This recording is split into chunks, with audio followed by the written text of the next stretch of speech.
Oi.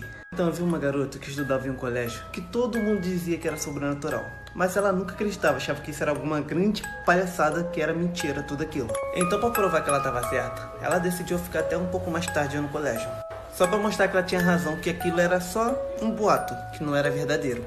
Então, assim que todo mundo foi embora do colégio, ela começou a andar pela escola. E do nada apareceu uma garota muito estranha perguntando se ela queria visitar uma sala antiga que tinha no fundo do colégio.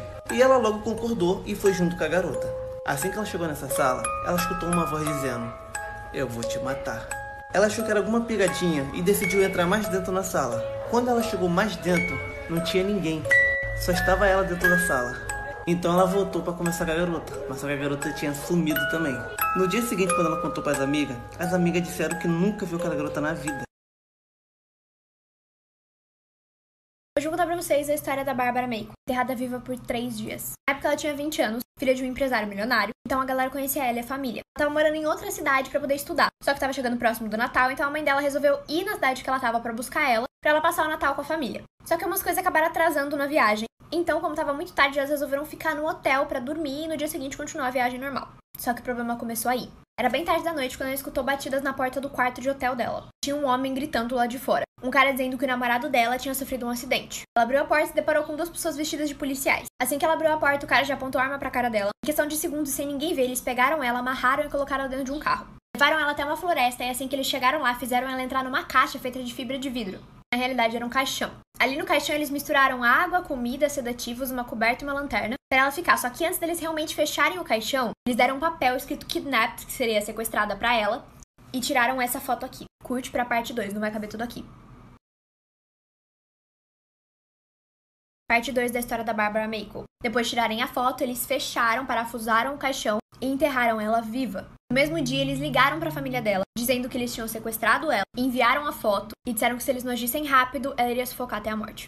Os sequestradores pediram uma quantia que hoje em dia equivale a 3,5 milhões de dólares. O pai dela deveria colocar o dinheiro numa maleta e ir até o local combinado. O acordo era, se a família concordasse, eles deveriam publicar um anúncio no jornal no dia seguinte, e assim eles fizeram. O anúncio dizia: "Amada, por favor, volte para casa. Pagaremos todas as despesas e vamos encontrar você em qualquer lugar a qualquer hora." Assim foi feito, combinaram o local e o pai levou o dinheiro na maleta. Só que o morador do local em que ele estava achou aquela movimentação muito estranha, então ele ligou pra polícia. Só que os caras fugiram, mas deixaram o carro deles pra trás. O carro deles tinha algumas polaroids que foram tiradas da Bárbara. O pai deu uma declaração pra imprensa, dizendo que ele tinha feito a parte dele e ele queria ver a filha dele. Assim feito, um dos sequestradores ligou pra casa deles e contou aproximadamente onde ela devia estar. O FBI entrou em ação.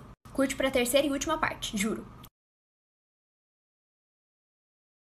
Terceira e última parte da história da Bárbara Mayco. O FBI entrou em ação, então foram procurar onde ela deveria estar. Foram mais de 100 pessoas e ninguém conseguia encontrar ela. Eles gritavam, cavavam e ela não estava por lugar nenhum. Até que eles estavam quase desistindo, até que uma das pessoas escutou uns barulhos vindo do solo. Eram umas batidinhas. Na hora, essa pessoa chamou todo mundo e eles começaram a cavar com a mão mesmo para tentar encontrar ela. Menos de 10 minutos encontraram ela enterrada. Ela estava viva, com muitos quilos a menos, muito desidratada. Os sequestradores foram encontrados e presos. Ela passou pouco mais de 3 dias enterrada e comentou que o que mantinha ela viva era ter pensamentos positivos e felizes com a família dela, imaginando o Natal que ela tava pra passar com a família dela. Mas entre esses pensamentos, ela também achava que esse podia ser o fim dela. Ela inclusive chegou a publicar um livro contando tudo o que aconteceu e como ela se sentiu. Gente, que bizarro. O namorado dessa menina é detetive de homicídios, e ele estava investigando o assassinato de um menino, e eles ainda não tinham encontrado o corpo. A mãe do menino então desabou e contou que ela tinha matado o filho, e que escondeu o corpo sob o velho trailer da família. Quando a polícia saiu para procurar o trailer, eles descobriram que tinha uma nova família morando lá, e a família disse que o filho deles tinha um amigo imaginário, que morava debaixo do trailer, e que ele sempre ia vê-lo. E os policiais encontraram o corpo do menino morto, bem embaixo do quarto dele. Em uma determinada noite, um menino foi visitar o seu avô, que já estava muito doente. Os dois conversaram por horas, até que em um determinado momento, o avô fez um grande pedido ao neto. Ele fez o neto prometer que não ia chegar perto de uma certa árvore no dia do Halloween, e o menino não entendeu nada. Então o avô explicou que era aquela árvore velha e solitária, perto da saída da cidade, e que existe uma lenda que enforcaram alguém por lá, no dia do Halloween, há mais ou menos uns 100 anos. Desde então, ela se tornou uma árvore do mal. Então ele contou essa história pro neto, de que quando ele era jovem, ele e os amigos dele fizeram um desafio para ver quem cravaria o nome no topo da árvore primeiro.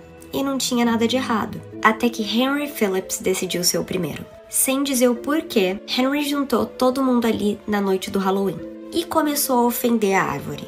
Então eles seguravam seu canivete e isqueiro, enquanto Harry amarrava uma corda numa pedra e jogava por cima da árvore. Parte 2. Então Harry se preparou e quando estava tudo pronto, ele foi puxado para o topo e desapareceu entre os galhos e as folhas. Um tempo depois, os que estavam lá embaixo começaram a ouvir barulhos lá de cima e acharam que ele tinha começado a cravar o nome dele na árvore. Foi quando eles ouviram uma gritaria, como se ele tivesse visto um fantasma. E o seu isqueiro foi caindo galho por galho. Em seguida, o corpo de Henry. E ele caiu morto. E aí, o que aconteceu? É isso que o avô se perguntava. Então, na manhã seguinte, ele decidiu subir no topo da árvore e ver o que tinha lá em cima. E ele encontrou esculpido no tronco: aqui jaz Henry Phillip, com data e tudo, como se fosse uma lápide, data e hora certinha do dia. Só que Henry não se matou. Foi uma mensagem da árvore para Henry. E sabe como o avô sabia disso? Porque Henry tinha esquecido o canivete dele no bolso do avô, então estava com ele quando Henry subiu. Numa cidade tinha essa velhinha, magra, alta, toda descabelada, parecendo ter uns 90 anos. Todas as noites de lua cheia, ela aparecia na frente do cemitério Cruz e ficava lá pedindo dinheiro. Um dia, um grupo de alunos deram uma festa num lugar que era ali perto do cemitério. Foi uma festa incrível que durou até altas horas da madrugada, que foi quando eles decidiram ir embora. No caminho voltando da festa, eles passaram pelo cemitério e viram lá a velhinha pedindo dinheiro. Eles acharam aquilo meio esquisito, mas foram lá vê-la. E um deles perguntou: "A senhora não tem medo de ficar aqui até essa hora da noite?" Ela então respondeu: "Quando eu era viva eu tinha." Ao ouvir isso, todos saíram correndo.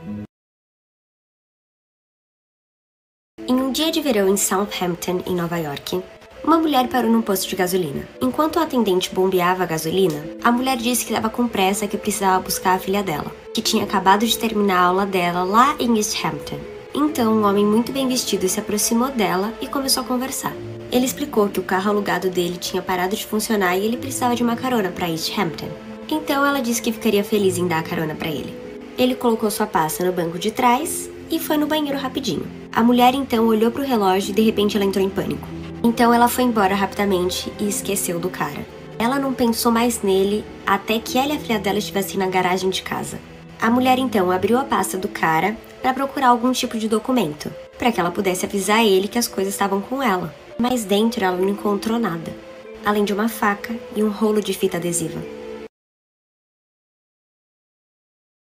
Uma garota e seu namorado estavam se beijando no carro dele. Eles tinham estacionado na floresta para que ninguém os visse. Quando terminaram, o menino saiu do carro para ir fazer xixi. E a menina esperou por ele em segurança no carro. Depois de esperar mais ou menos uns 5 minutos, a menina decidiu sair do carro para procurar o namorado. De repente, ela viu um homem nas sombras. Ela voltou pro carro e começou a se afastar. Só que ela começou a ouvir um leve rangido. E ele continuou. Durou mais alguns segundos antes da menina decidir que ela tinha que ir embora dali. Então ela pisou fundo no acelerador, mas não conseguiu a lugar nenhum, já que alguém tinha amarrado uma corda no para-choque, perto de uma árvore próxima. Então a menina pisou no acelerador de novo. E de repente ela ouviu um grito muito alto. Ela saiu do carro e viu seu namorado pendurado numa árvore. Os ruídos eram os sapatos dele, raspando no teto do carro. Uma noite uma mulher saiu para beber com as suas amigas. E ela acabou saindo do bar bem tarde da noite. E começou a dirigir para casa numa rodovia deserta. Até que ela olhou para o seu retrovisor e percebeu um par de faróis. E a velocidade do carro estava mais rápida que a dela, ou seja, ele estava se aproximando mais rápido. Então o carro parou atrás dela e deu seta. Ela pensou que ele ia desviar dela. Só que ele meio que desviou. Ele parou perto da porta traseira do carro dela e acendeu as luzes. E ela já estava ficando nervosa. Até que por um momento as luzes diminuíram e ela estava tentando se manter focada na estrada. Até que os faróis voltaram.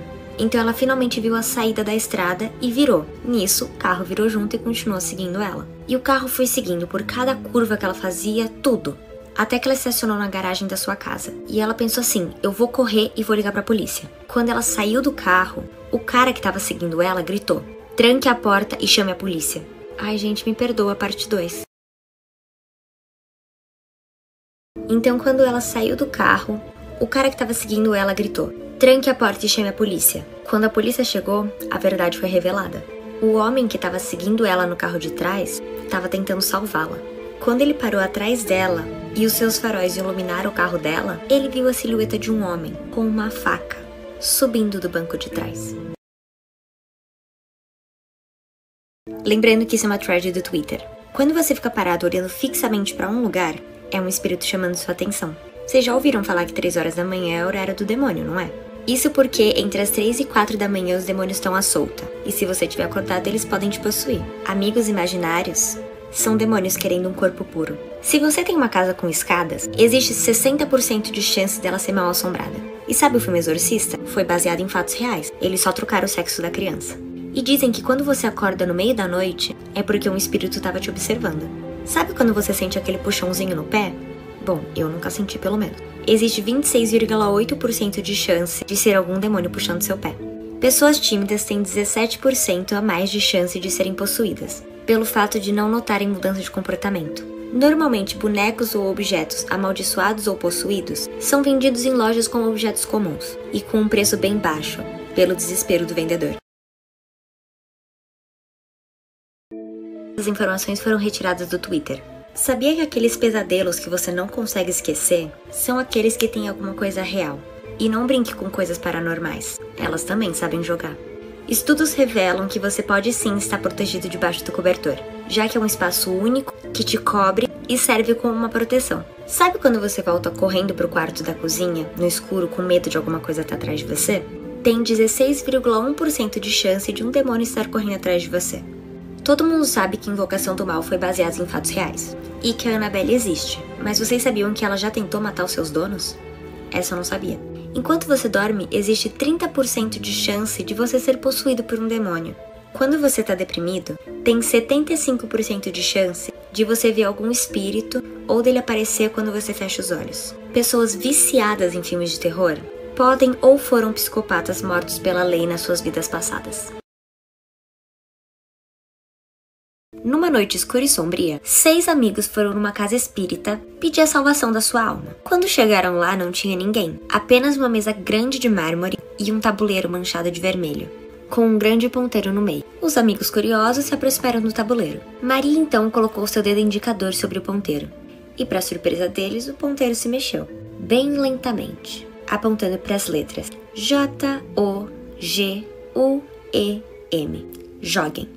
Eles então fizeram seus pedidos para começar o jogo, segundo as regras que estavam no tabuleiro. Todos foram permitidos jogar. A Anne então colocou seu dedo sobre o ponteiro e foi mostrando as letras até que formou a seguinte frase: quero um sacrifício. E a Maria perguntou: que tipo de sacrifício? Então ela colocou o dedo no ponteiro de novo e foi guiada até formar a frase: abram as mãos. Todos então abriram a mão e se olharam. De repente eles ouviram um barulho muito alto atrás deles e eles se viraram para um grito alto e horripilante. Desculpa, é muito grande, parte 2.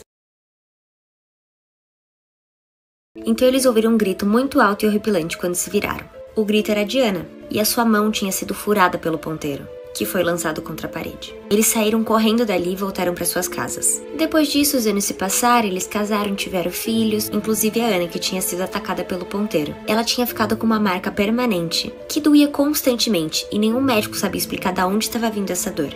Um dia, Ana chegou na casa dela, muito cansada, e deitou. No meio da noite, ela acordou muito assustada. E quando ela olhou para cima da cabeceira, ela viu um ponteiro manchado de vermelho, que se moveu e escreveu na parede: agora eu te levarei. E de repente, ela saiu de si. Ela levantou, foi até a cozinha e pegou a maior faca que tinha. E foi até o quarto da sua filha, Lilia, de 7 anos. A menina estava dormindo e a Ana foi se aproximando. E começou a bater na menina. E jogou ela contra a porta do quarto. Ela, muito machucada, olhava pra mãe. E a mãe tava indo pra cima dela com uma cara de assassina. E num sussurro ela falou: mamãe, eu te amo. Parte 3. Então a Lilia só consegue sussurrar: mamãe, eu te amo. E logo depois disso, a Ana, sem nenhuma piedade, enfiou a faca nela, esquartejou a filha e bebeu o seu sangue. Voltou pro seu quarto e apunhalou seu marido, que também estava dormindo. Então ela deitou na cama e dormiu, com o corpo do marido do lado. Horas depois, ainda de madrugada, ela levantou e olhou o corpo do marido todo ensanguentado. Depois correu pro quarto da filha, que também estava toda ensanguentada. Ela então, desesperada e agora realmente consciente, correu pro banheiro e tava tentando se convencer de que tudo aquilo era um pesadelo. De repente, no espelho do banheiro, ela viu uma criatura branca, cheia de machucados, com os olhos cobertos por um cabelo liso e escorrido. A criatura então entrou dentro do corpo da Ana, pegou a faca e se esfaqueou. Dias depois, os parentes sentiram falta deles e chamaram a polícia. E lá na casa a polícia encontrou o corpo da filha e do marido já em decomposição, mas o de Ana nunca foi encontrado. Lembrando que as informações foram tiradas de um Twitter. O hábito de apagar a luz e sair correndo originou-se dos serial killers, que abandonavam o corpo das suas vítimas no escuro e depois fugiam. Luana the Bloodthirster, que morreu em 1909. Ela morreu por supostamente ter tomado seu próprio sangue. Essa foto foi tirada por uma das mães das meninas da apresentação. E essa bailarina supostamente não estava presente, mas ela apareceu na foto. E vocês conseguem perceber que ela praticamente não tem pernas? O filme Horror em Amityville foi baseado em fatos reais. E essa foto foi tirada dentro da casa que supostamente era amaldiçoada. E esse menino aparece na foto. Esse aqui é o sanatório Waverly Hills, onde uma enfermeira faleceu, e ela supostamente teria aparecido aqui, nessa imagem. E para terminar, acreditam que essa cabeça foi mantida como uma relíquia, como a primeira freira possuída. Essa aqui é a imagem mais pesada que tem. A tataravó dessa menina ficou doente por algum tempo, até que depois de alguns dias em coma, jura que vai ficar piscando? Enfim, até que alguns dias em coma, ela faleceu. E o tataravô dela ficou muito triste, muito mal, pois ela era o único amor dele e eles estavam casados há mais de 50 anos. E eles estavam casados há tanto tempo que parecia que eles conheciam o pensamento um do outro. Depois que o médico declarou que ela estava morta, o tataravô continuou insistindo que ela estava viva. E eles tiveram que tirar ele da sala à força, para poderem preparar ela para o enterro. Naquela época eles tinham cemitérios nos quintais, e não drenavam o corpo de todos os seus fluidos. Eles simplesmente preparavam um caixão adequado, enterravam a pessoa e deixavam ela descansar eternamente. E durante todo esse processo, o tataravô continuou insistindo que ela estava viva. Mas foi tanto que tiveram que sedar ele e deixar ele dormindo. Até que a esposa dele foi enterrada. Parte 2. Então a esposa dele foi enterrada. E naquela noite ele acordou com uma visão horrível. Ele viu a esposa arranhando o caixão tentando sair dali. Então imediatamente ele ligou pro médico e pediu pro médico tirar a mulher dali. E o médico, não acreditando nele, recusou. E o tataravô teve esse pesadelo todas as noites durante uma semana. E cada vez mais implorando para que tirassem ela lá de dentro. Por fim o médico falou, tudo bem, a gente vai tirar. E junto com as autoridades locais eles retiraram o corpo da mulher do caixão. Então eles abriram esse caixão. E pro espanto de todos, as unhas da tataravó estavam viradas para trás e havia arranhões de sangue no interior do caixão. Ou seja, o tataravô estava certo o tempo inteiro. Meu amigo me mandou essa thread do Twitter. Eu vou deixar o arroba do dono da trend aqui embaixo. Você sabia que existe 58% de chance de você morrer dormindo? Ou que 50% dos casos onde você sente que tem alguém atrás de você, provavelmente tem, estando vivo ou morto. Ou que pesadelos significam que um demônio está tentando te possuir, mas a sua alma não permite. Ou se você estiver sozinho e escutar alguém chamando o seu nome, não responda. Pode ser algum espírito querendo te causar algum mal. Ou que não se deve assobiar depois da meia-noite, pois isso é um convite para um espírito entrar na sua casa. E cães têm a visão mais direta do que o ser humano, permitindo que eles vejam coisas que a gente não consegue ver. Então eles não estão latindo pro vazio. Ou nunca olhe quando ouvir um barulho debaixo da sua cama. Você não pode ver o que tem lá, mas o que tem lá pode te ver. Demônios se alimentam do medo, podendo assim se transformar naquilo que você mais teme. Se você do nada sente um grande arrepio, são almas te tocando. Lembrando que eu tô pegando informação de outro lugar, não é minha. E eu não acredito muito. Certa noite essa menina acordou para ir no banheiro. E ela levou o celular junto com ela. Enquanto andava pelo corredor e mandava mensagem, ela esbarrou numa garota de vestido branco. Ela não tirou os olhos do celular, pediu desculpa e continuou andando. Minutos depois ela lembrou que estava sozinha em casa. No dia seguinte, quando o namorado foi buscar ela, ele perguntou por que ela estava olhando para ele da janela do segundo andar. E por que ela havia trocado o vestido branco. Só que ela não tinha nenhum vestido branco. Essa menina foi visitar a amiga dela. E ela foi ficar na casa da amiga, já que a colega de quarto tinha ido viajar. Por isso tinha um quarto vago no porão onde ela podia dormir. Ela acordou no meio da noite e viu um homem. vestido um terno preto, um chapéu preto, e ele estava cobrindo ela. Depois disso, ele só saiu do porão. Ela então nem ligou e voltou a dormir. No dia seguinte, a colega de quarto da amiga dela estava de volta, e ela decidiu perguntar sobre o homem de terno. Ela então olhou para a menina e disse: "Ah, então você viu o nosso fantasma?" Essa mulher é uma agente funerária. A experiência mais perturbadora que ela já teve foi quando estava preparando uma criança para o seu funeral. Do nada ela sente alguém puxar o cabelo dela, mas ela tá sozinha. Alguns minutos depois ela escuta uma risada e a porta fecha sozinha, e só fica um silêncio. Após terminar, e com o corpo da criança já vestido, ela sentiu um toque no ombro e um calor ao redor da cintura dela, que era aproximadamente onde a criança estaria se estivesse abraçando ela. Esse homem trabalhava numa piscina pública, e geralmente após a piscina fechar, ele ficava lá sozinho para limpar as coisas. Uma certa noite, por volta das 2 da manhã, ele estava limpando os vestiários, e aquelas horas a piscina já tinha fechado fazia muito tempo. Só que ele ouviu o som de risadas de crianças, e passos descalços ao redor da piscina.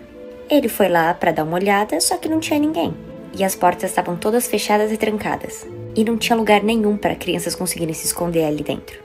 Ele também não viu nenhuma pegada molhada ao redor da piscina. Ele verificou as portas, monitores de segurança e nada. Não tinha ninguém lá, ele era a única pessoa. Será que foi ele que enlouqueceu e tá ouvindo coisas?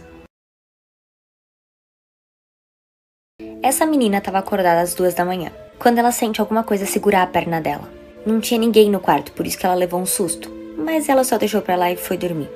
Na manhã seguinte, a mãe dela recebe uma ligação avisando que o avô tinha morrido, às 2 da manhã. E ela acredita que aquele toque na perna dela era o avô dando tchau. Cuidado ao jogar em verdade o desafio. De acordo com esse filme aqui, ele é um jogo real. Responda a verdade ou morra. Cumpra o desafio ou morra. Se recuse a jogar e morra. É o que conta na história desse filme. É só ficção, mas se eu fosse você eu não arriscaria. Na última semana de vida da avó dessa menina, eles perceberam que ela ficava olhando pro nada e conversando com parentes já mortos. Gente, eu juro que eu não sei o que acontece com essa luz. Enfim, ela então geralmente conversava com a sua irmã, que já tinha falecido, e dizia coisas como: "Tudo bem, Rosie, chego aí em breve." E eles perceberam que ela só fazia isso com parentes que já tinham morrido. Por isso acharam meio estranho quando ela começou a conversar com o irmão, já que ele ainda estava vivo. Ou era o que eles achavam, já que mais tarde, no mesmo dia, eles recebem uma ligação avisando que o irmão tinha acabado de morrer. Esse menino trabalhava no McDonald's, e durante um plantão noturno, tinha um aparelho de som que ficava no balcão na frente da lanchonete. Tava ele e mais 2 funcionários, e eles estavam nos fundos lavando os pratos, quando do nada eles escutam um barulho. Quando eles foram ver, o aparelho de som estava jogado no chão e desligado. Só que não tinha ninguém na lanchonete além deles 2. E o som estava num lugar que não teria como ele ter caído. Então eles foram verificar as imagens de segurança. E eles viram que o aparelho de som, do nada, simplesmente voou do balcão. Será que foi um fantasma que não gostava de música? Essa mulher trabalhava no hospital e fazia vários plantões noturnos. Por volta das 3 da manhã, ela estava com fome e decidiu ir comprar um lanche naquelas máquinas automáticas. E tinha uma porta do lado da máquina, com uma janela que dava para a cafeteira. E ela disse que viu nitidamente alguém passar pela porta. Depois de um tempo, ela lembrou que a cafeteira tinha sensores, ou seja, se alguém passasse, as luzes teriam acendido. Só que tudo continuava completamente escuro. Então ela decidiu chegar mais perto. Só que ela percebeu que pela direção que o vulto estava indo, ele teria atravessado uma parede. Diz ela que nunca correu tão rápido na vida.